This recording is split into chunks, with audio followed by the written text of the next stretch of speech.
Tihtipeale tavainimene autoremondifirmadesse, hooldusfirmadesse, taharuumidesse ei pääse, näete, kuidas teie auto garaaži sõidab ja sealt välja tuleb.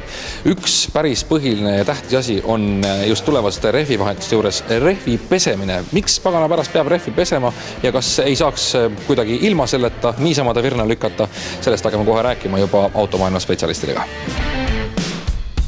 On ju meil rehvivahetuse aeg tegelikult ukse taga ja inimene mõtleb ikka, et vahetan rehvid autol ära ja ongi kõik. Aga ometi ma saan aru, et selle rehvivahetuse on päris mitu nüanssi, mida tegelikult võiks teada, eriti kui te plaanite veel rehvi kuskil ettevõttes hoiustada. Jah, teil on täpselt õigus, et meie juurde tulles võtame auto sisse, võtame rattad alt ära, siis käivad kõik rattad spetsiaalses pesulas, pestakse rattad, väljad puhtaks, ilusaks, siis võetakse rehvid maha, velgede pealt võetakse raskused maha ja võetakse ka liim maha spetsiaalse liftkettega.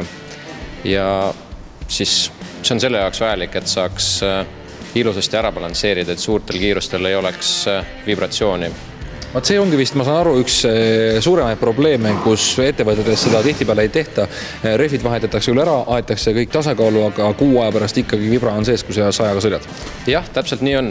Et välja peal on siis koguneb talve jooksul piduritolm, sodi ja tänu selle pesumasinale saab siis kogu selle asja sealt puhtaks ja ära. Räägime sellest pesulast täpsemalt. Ma nägin siin maas enne, kui rehve pesti, siin on sellised väiksed plastikkraanulid, et seal harju sees ei ole.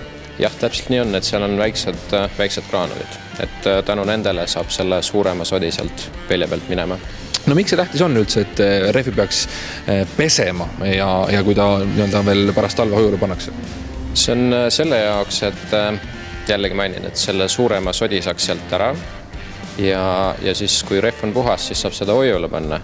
Nii rehvi hotellis on see mugav, et järgmine kord, kui te tulete, võtate juba puhta ilusa rehvi, panete välja peale, saate ilusasti balanssi.